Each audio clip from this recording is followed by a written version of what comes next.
तव कथामृतं तप्तजीवनं कविभिडीडितं कल्मषापहं श्रवणमंगलं श्रीमदाततं भुवि गृह्णन्ति ये भूरिदा जनाः।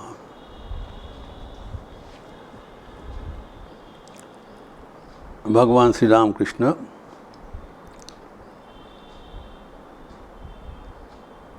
बता रहे हैं कि डॉक्टर महेंद्र लाल सरकार अवतार को नहीं मानते हैं।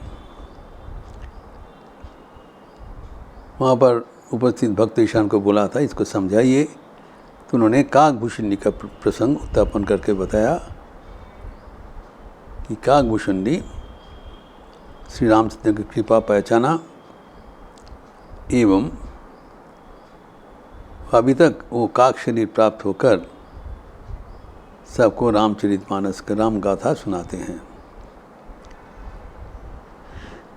जिसका उल्लेख मैंने कहा था कि तुलसीदास की तो रामचरितमानस के उत्तरखंड में विस्तृत दिया हुआ है। उसमें एक गरुड़ का प्रसंग है। ये रामायण में जब मेघनाद से नागपाश में आबद्ध होकर श्री राम जी पड़े हुए थे, तब गरुड़ जी आके वो सर्प का शत्रु है, उस सर्प बंधन से राम जी को मुक्त किया। मुक्त करने के बाद गुरु जी का मन में संदेह हुआ, अगर राम स्वयं भगवान है वो क्या अपने को मुक्त नहीं कर सकते? उनके मन में थोड़ा अहंकार हुआ, संदेह हुआ। इससे बहुत दुखित हो गए। इस संदेह निरसन करने के लिए वो गए, पहले ब्रह्मा जी के पास गए। ब्रह्मा जी उसको शिव जी के पास भेज दिया। शिव जी कहा मैं भी चल रहा हूँ कुबेर के पास, तुम जाके काकभूषणी से सुन लो। तो सुमेरु पर्वत में जाके जहाँ पर काकभूषणी रहते हैं वहाँ पर जाके उपस्थित हुआ और देखते ही काकभूषणी उनको समादर किया। शिव जी ने समझा कि ये पक्षी है, एक पक्षी से उसका अच्छा समाधान मिलेगा। तो काकभूषणी ने उनको राम कथा सुनाकर उनको अज्ञान मोचन किया। ये बात हम लोग विस्तृत चर्चा किया है। अभी गुरु जी का ये संदेह हुआ, इतने बड़े ज्ञानी है काकभूषणी, अरे काक शरीर अवलंबन करते हुए यहाँ पर क्यों विराज रहे हैं? हम लोग सबके मन में भी यही संदेह होता है, अगर इतना ज्ञानी है उनका काक शरीर क्यों है? इसका क्या रहस्य है? तो गुरु जी उनको पूछा, ये आपकी कृपा से हमारा सब संदेह मिट गया। मुझे पता चला राम जी कौन है। वो यद्यपि एक साधारण व्यक्ति जैसे दिखता है, वो स्वयं माया का ईश्वर परमात्मा है, समझ लिया। तो मुझे एक प्रश्न है, जो आपका शरीर एक हीन काक का शरीर क्यों प्राप्त हुआ है? तब काकभूषणी ने उनको कहा, देखिए इस काक शरीर में ही मेरा राम भक्ति प्राप्त हुआ है। ये काक शरीर में ही हमारा राम जी का भक्ति पाकर जीवन धन्य हो गया।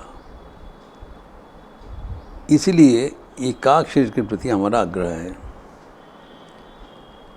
ये शरीर को मैं मान्यता देता हूँ कि इस शरीर से ही हमारे राम भक्ति मिला है, तो मैं शरीर नहीं छोड़ना चाहता हूँ।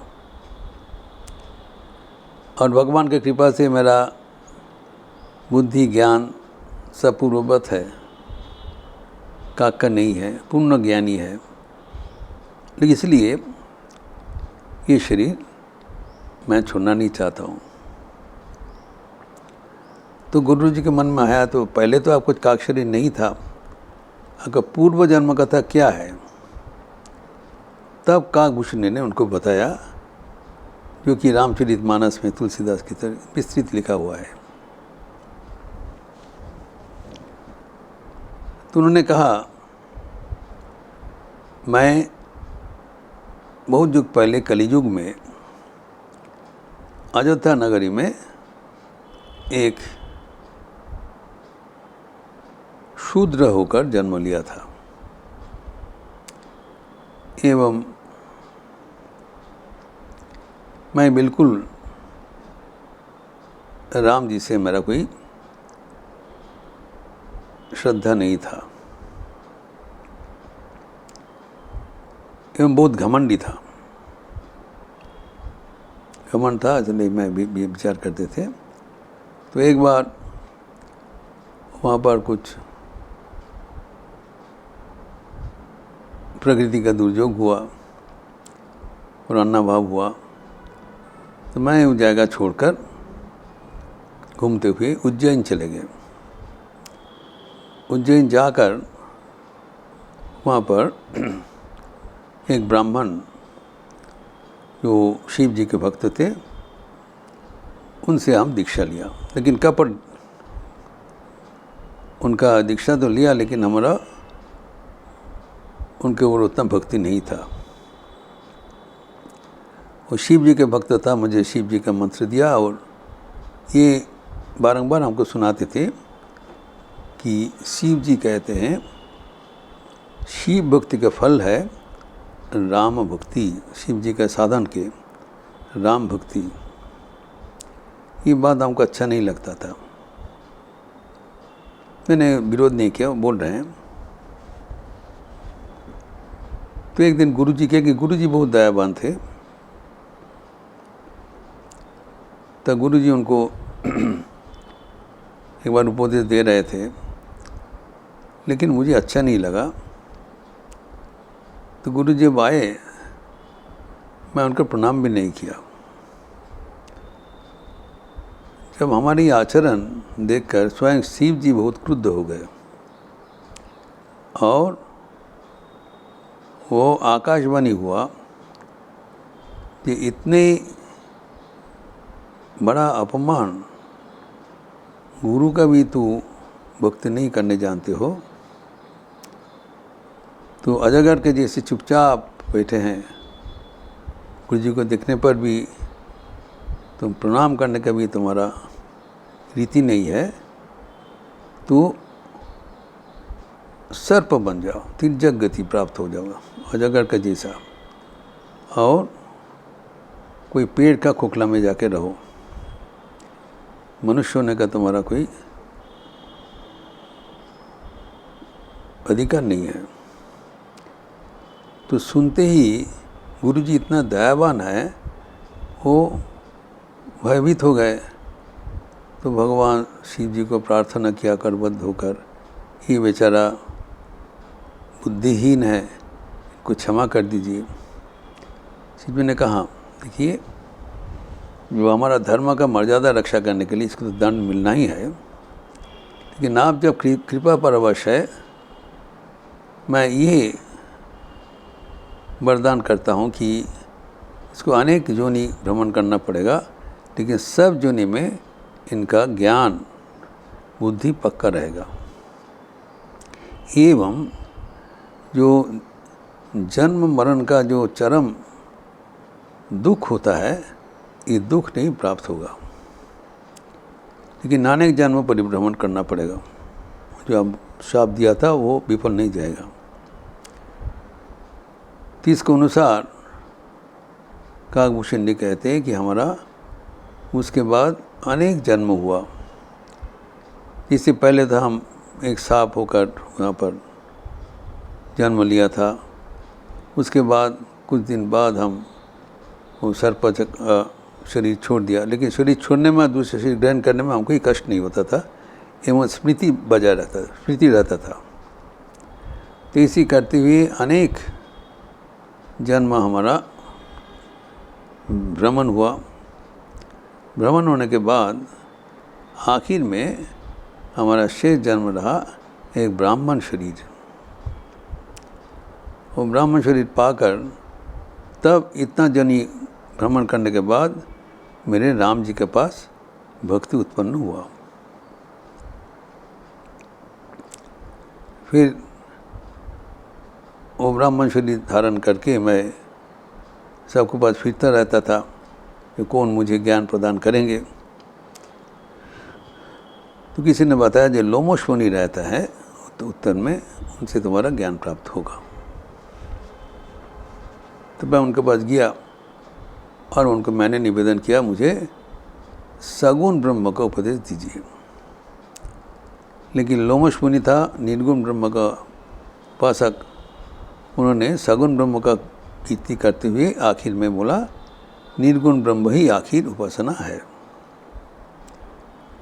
लेकिन उन्होंने गुरु जी से बार बार विरोध करते रहे कि नहीं ऐसी नहीं होना चाहिए। तब लोमश मुनि अत्यंत क्रुद्ध हो गए कि तुम्हारा बुद्धि कौवा के जैसे है, इतना बार समझाने से भी तुम्हारा बुद्धि सही नहीं हो रहा है, तो कौवा बन जाओ। तो जैसे कहा वो तुरंत कौवा बन के उड़ गए। और तब मुनि का जो चेतना हुआ, ये बहुत कठोर उसके ऊपर शाप हुआ, तब उन्होंने उसको बुलाया और उनको राम मंत्र में दीक्षा दिया। जब राम मंत्र पाकर वो कौवा को रूप धारण करते हुए वो सिद्ध बन गए।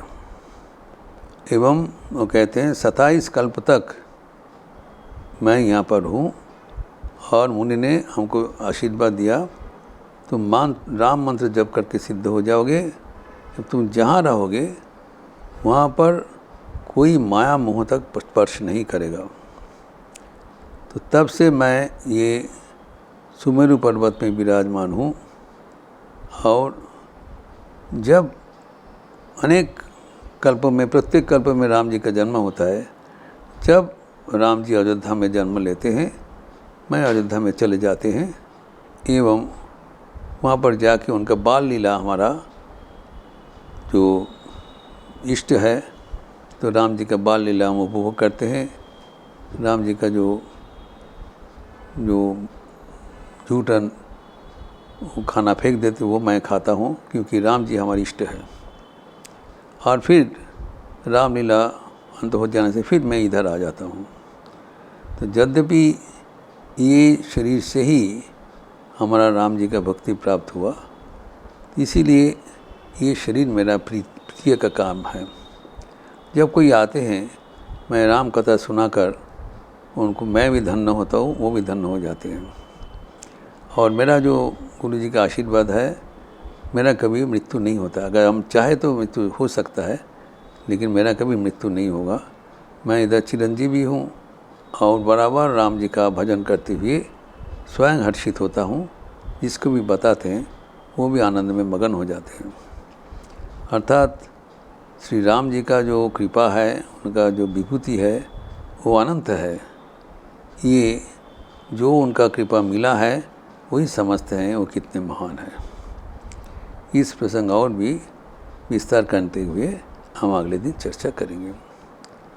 ओम शांति शांति शांति। हरि ओम तत्सत। श्री राम कृष्णार्पणमस्तु। आज